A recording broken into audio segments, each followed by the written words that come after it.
Hello guys, so in today's video I would like to talk about my Malagasy learning progress. Guys, I'm being honest, okay?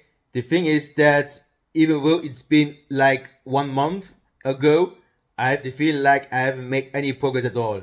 Because the thing is that if you also have other priorities, for example, family, work, etc., then you can also understand it's really difficult to find some time to learn your target language. And so in my case, the thing is that also that it's not only difficult to find some time to learn Malagasy, but also Malagasy is a small language, and compared to English, Spanish or French, it is almost impossible to find some learning materials. And so therefore, the best way to learn Malagasy grammar, respectively to make some progress as a beginner, I use a website called italki. This is also a website where I use so that I can also practice the other foreign languages that I can speak. And the thing is that every week I have one lesson.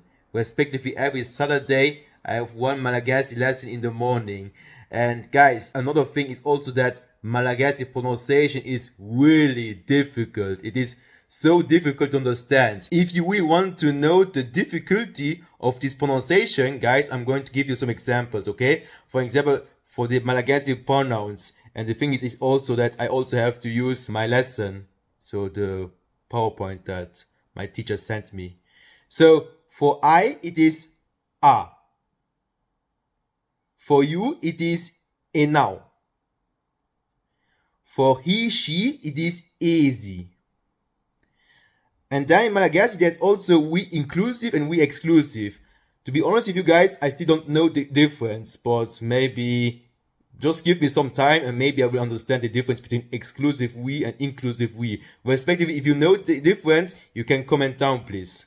So for we inclusive, we have tsika. It's not izika, but tsika, as far as I understood.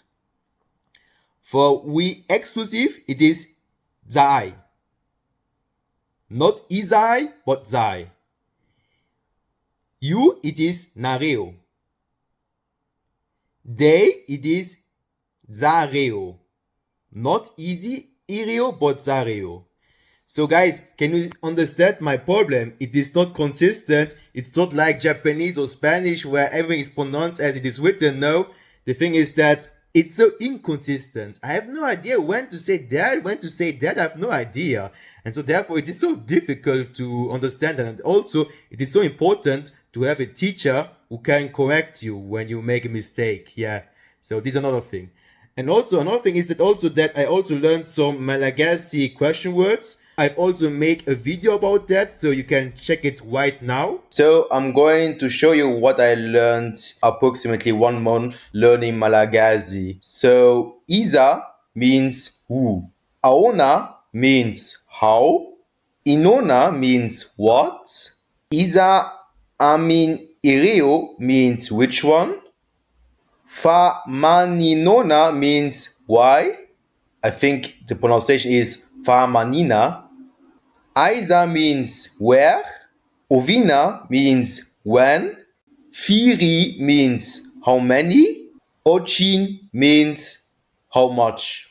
Again, my pronunciation is not really the best, but yes. So those are the question words that you can say in Malagasy. And also another thing in the Malagasy language is also that, for example, as far as I understood pretty well, if you want, for example, make a question where the answer is yes or no, then the only thing you have to do is only you have to add a V.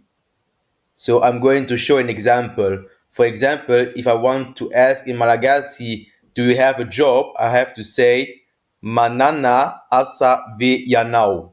Or for example, if I want to ask, do you have a dog? So the question would be, Manana alika ve yanao.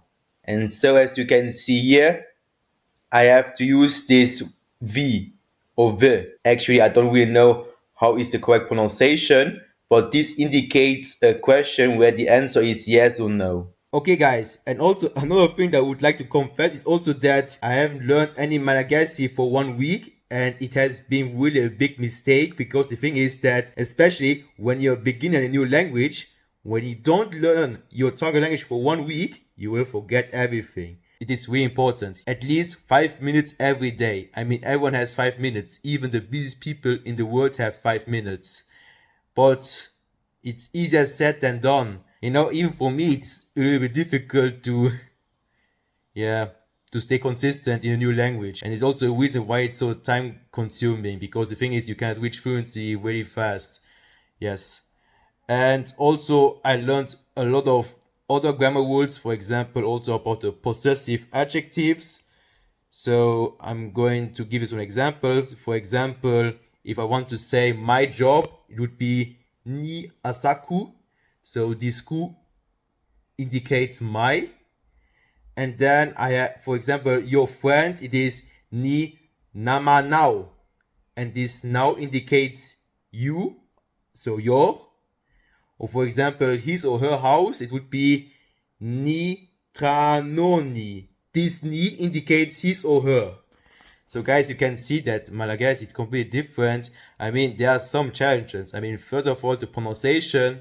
Then secondly, the lack of learning materials. That's also a reason why I've been using italki. But the thing is also that I also talk Malagasy in my private life, so I try to use it, but it's mostly only basic conversations. The most important part, be consistent. It's not easy, but I have to stay consistent. Yes, I will have to stay consistent. So guys, this has been my update video. So thank you very much for watching my video, and see you next time. Bye.